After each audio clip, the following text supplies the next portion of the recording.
Hi, this is the HR Hub and I'm Andrea Adams. So today we're going to talk about Agile HR. Agile, really in HR? Aren't we the process and compliance people? Well, yes, but there is some opportunity for agility in HR. We're going to discuss that coming up shortly.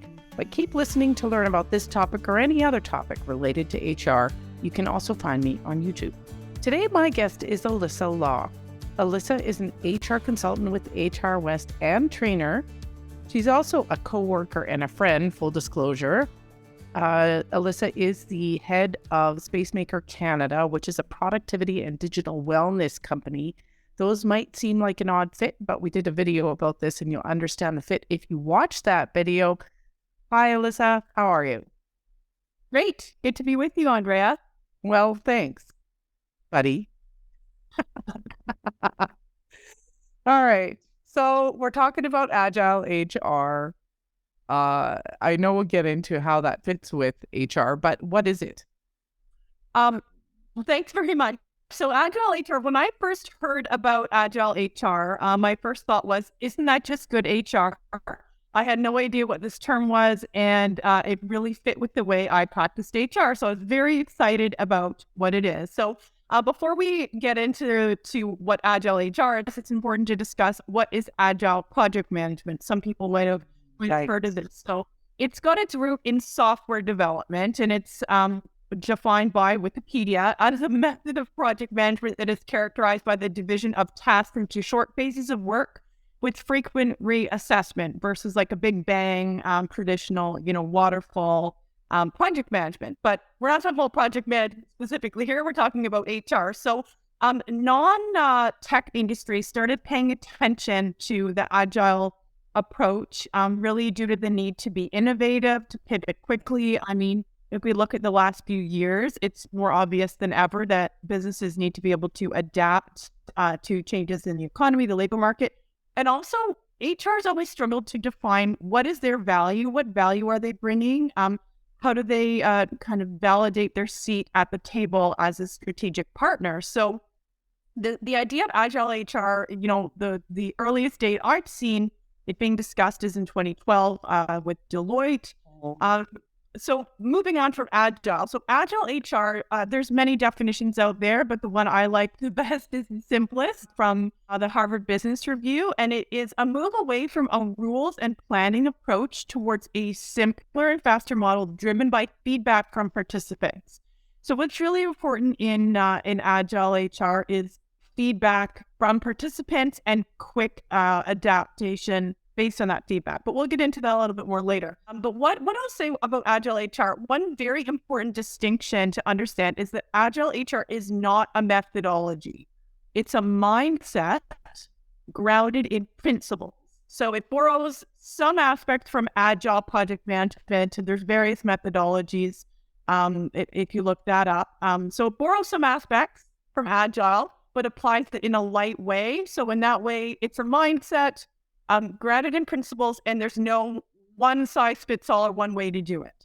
Okay, so just for clarity's sake, Agile as a project approach is a methodology, but when you take it into HR, it's a mindset. Yeah, so I'm not an Agile Agile expert in terms of project management. There's various methodologies, my understanding, that are part of Agile project management. When we're applying Agile to Agile HR, it's the way I define it, the way I understand it, is a mindset grounded in principles. So there's certain principles that are applied, but there's no one way to do it. And there's different ways to do it as long as those mindsets of those principles are being applied in the approach. So tell me about the principles. The principles. So there's three core principles that are common in any research you read about Agile HR. The first is thinking of employees as customers. So, for example, in Agile project management in tech, the customers who are consuming the products are the customers. In Agile HR, our employees are the customers of the employee experience that we are creating. Mm-hmm. More on that a little bit later. The next is small iterations that are tested for real-time feedback before being scaled up. So we roll a small piece out and test it and learn, and then you scale it up. And in this way, there's shorter cycles. And the third is a move away from a top-down bureaucratic approach to fluidity, where information can flow up, down, and sideways. So again, there's no one way to do that, but moving away from just a bureaucratic model where information and decisions just come from the top down. So I'll give you an example of each core principle just to help in understanding that. So in viewing employees as customers, one of the ways we're seeing this mindset is in the way HR departments are being named. So as you've probably noticed, HR departments are having all sorts of different names. You've got employee experience, you've got talent and culture, you've got people and culture, you've got talent and experience. So even the ways that the departments are named are viewing employees differently than, human resources. The next way that I'll describe this is there's an example with Vistaprint, which is a very large organization, and there's been some articles written on their agile journey. So a traditional approach to problem solving might be asking, what does this function need? What does this department or business function need? But with the view of employees as customers, instead, they were asking, what experience does the employee need to deliver this particular product? Yeah, so it's a difference of thinking. So that's about the thought of employees as customers and how we're delivering value. The next is regarding small iterations. So shorter cycles allow for continuous feedback, immediate feedback. So one area we're seeing this that's actually becoming much more standard is continuous performance management.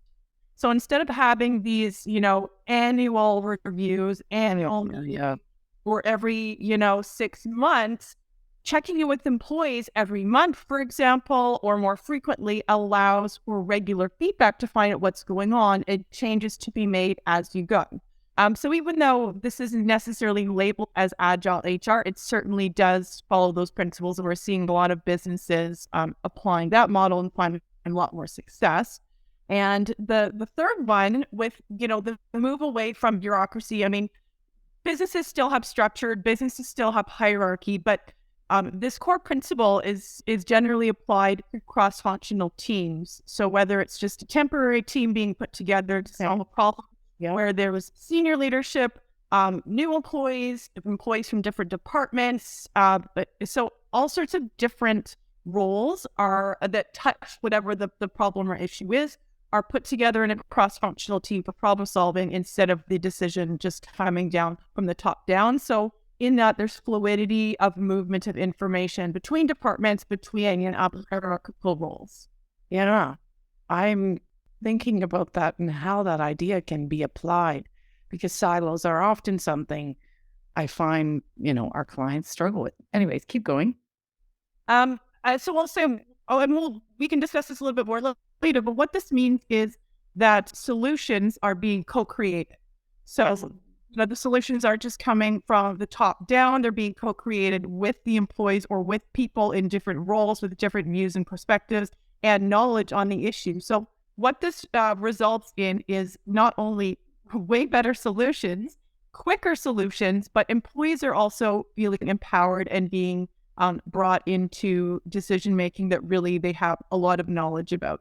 The other is with this, ruthless prioritization is a really important part of Agile HR. So when you really get into the technical side of Agile HR, you'll start to see a little bit more of language that comes from Agile project management, specifically when it comes to project prioritization and things like using Scrum boards to prioritize projects. We're not going to get too into that in this discussion, but certainly it's something that you can research and see if it would be a good fit for your organization. Some organizations even have specific roles that are designated to using the Scrum board and prioritizing the Agile projects that are on the go. So, so we're seeing with the combination of those three principles, viewing your employees as customers, these smaller iterations where we can see and learn from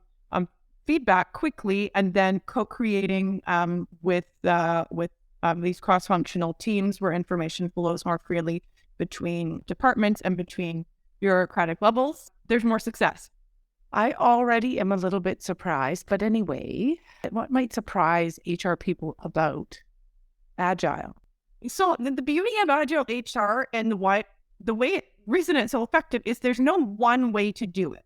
So, how you might apply this in a very large organization or department versus a small mom and pop business is different. It can be applied in large ways, in small ways.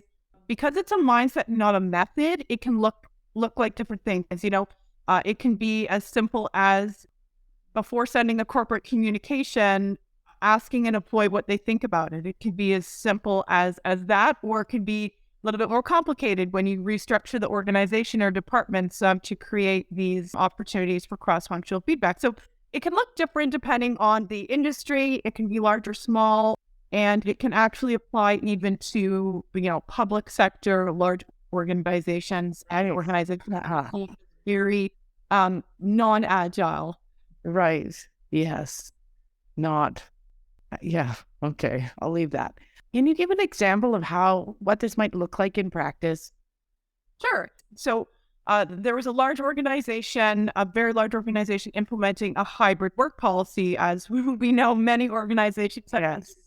traditional approach. It might have been a number of senior leaders sat down, decided what was best, and rolled out a policy like everybody has to be in the office 2 days a week or something similar. But instead, this organization took the approach of getting small groups of employees together and giving them different hybrid schedules and, see what happened. How did they react? What tools did they need? How did it go? So they were testing with these different groups of employees, smaller groups, and then based on what they learned about what was working, what didn't work, what might be suitable for different departments or roles, they then made some decisions on what they thought would work and scaled it up and more broadly across the organization instead of coming down with a big policy from above applied to everybody. So in that way, they were able to learn what would work best before they expanded it to the broader organization. So that's one example. Another example I can share. So an organization I worked with noticed that the new hires were making a lot of errors. So there's a lot of errors, but what was the cause? Was it a training issue? Were they hiring people who weren't qualified? Was it a leadership issue? Was it a system issue? So instead of spending hours in a senior leadership meeting trying to figure this out, a cross-functional team was assembled with the new hires, with more experienced hires, with managers, with HR to problem solve the issue. And what came out is, a few simple things. They needed a simple how-to document, an extra half day of specific training in their onboarding, and, a few little adjustments to the way that they were mentored, and it made a significant improvement. It wasn't complicated, but they needed all those voices at the table to understand what was actually causing the challenge. Wow. So this actually sounds a lot like pilot projects where you get a team together, they come up with something, they test it, and eventually it's rolled out. Is it not just piloting by another name? That's a great question. And, where I see the key difference between piloting and what is going on with Agile HR is piloting, from my understanding, really comes with that kind of tweaking mindset. Like, this is what we're going to do. Let's pilot, see how it goes, and find out how we can tweak it. Whereas with the Agile approach, it's really all about discovery. It's all about being open to any possibility, even if that is completely scrapping the idea. So it's really coming in to learn with an open mind about what might be the solution instead of coming and saying, okay, we're going to roll this out. We've already Yes. Let's see if we need to make adjustments. Whereas with Agile, it's smaller. There's not already a conclusion made. It's let's see what we learn, and then from there we can adapt. So it's more focused on any possibility and on what we're learning and discovering versus making tweaks to an already pre-planned idea. Is this? I think I know the answer to the question, but maybe you can talk about the how. Is this something that small employers can do? Definitely. And actually, I think with small employers, a lot of them are doing this because they have to. They're tighter for resources. They have more opportunities to connect people of different levels. So, simply, there's so many ways a small employer can use Agile HR. Simple examples like bringing employees into brainstorming, providing simple tools that are solving a problem, and then adapting them as they go instead of waiting to have a perfect document or project rolled out. So, trying something, getting feedback, putting it out there, seeing how it goes, and then adjusting as they go is agile. It seems really simple, but hey, our managers seem to be unclear about X topic. Let's bring them together, brainstorm. Here we've got a one pager. They can start using it right away. Will we need to add to it? Maybe, but we have something that we can use right away. And small employers do have the benefit of usually there's less red tape or bureaucracy to making some of those changes. When might Agile be ineffective? I mean, from my perspective, I don't think ineffective is the right word, but there are. Okay. What's the right word? There are industries where more regulation is required, like healthcare, for example. Oh, yeah. Scope to the work, there's very specific regulations. So I'll share an example. So one example that really hit home with me when I was first learning more about Agile HR is an example with a restaurant. So, of course, a restaurant has to have very rigorous food safe, regulations, cleanliness regulations to be able to meet code and have the food. But if they'd also have to have a menu that's appealing, that's innovative, that is regularly changing, that they can market. So traditionally, HR has focused solely or mostly on that compliance piece, right? Making sure that there's the kitchen's clean and the food safe requirements are met. But if a restaurant focuses only on that, they're not going to really be able to sell or maybe stay in business because they haven't focused it all on their product offerings and making it appealing and innovative. So, we're not at all throwing away the regulation piece. That's a really important part of HR and should be a standard that everything, has to meet as continually. Yeah. In Agile HR, we're also looking at how we adapt and how we can do things that are innovative for our staff function to operate optimally for us to problem solve. So it's not that, meeting the food safe requirements in the kitchen is no longer important. It's not the only thing. But I'd certainly say some industries are going to have more regulation than others, as I said, healthcare, government. But because this is a mindset and not a methodology, you can still approach that problem solving in the regulations with that mindset. So there's nothing that says, in healthcare, you can't put a cross-functional team together to brainstorm a problem, right? And they might not be able to change the scope of a nurse's role, for example. But if there's a problem in the organization, you can still apply the principles to look at solutions.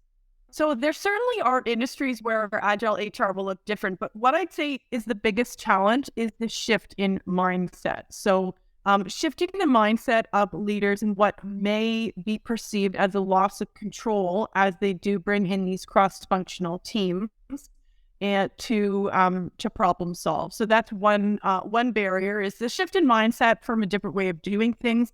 Is being open to the potential of scrapping previous ways that HR has been done for many years. Like we do an annual performance review and that's how we do it. That's how people do it. Whereas with the Agile approach, you're really looking at, is this actually the most effective way to do it and being open to different possibilities. And the third, I would say, biggest challenge is reskilling our HR department and leaders to understand Agile. This isn't something that's really being taught. This isn't something that a lot of HR practitioners I've interacted with are aware of, familiar with, comfortable with, or know how to use. So changing the mindset towards Agile HR principles, as well as upskilling our HR teams to really be able to apply this in an effective way. All right. Final question here. Where can someone learn more? Well, there are really great free online resources. So I'll say completely unaffiliated with me. If you check out the Agile HR community online, they have great resources, videos, tools that any business leader or manager can learn more. You can also chat with me. Feel free to connect with me. I do deliver Agile HR training, and I can also help in implementation of projects, which is with an Agile mindset. So feel free to connect with me. There's great resources online as well that you can find. Okay, I will put links to that in the show notes. Perfect. All right. Well, thanks, Elissa. I totally see how I can apply some of this in the work I'm doing with some of my clients. But we have reached the end of this episode. Thanks for listening out there. We'll catch you next time when I talk with another insightful guest.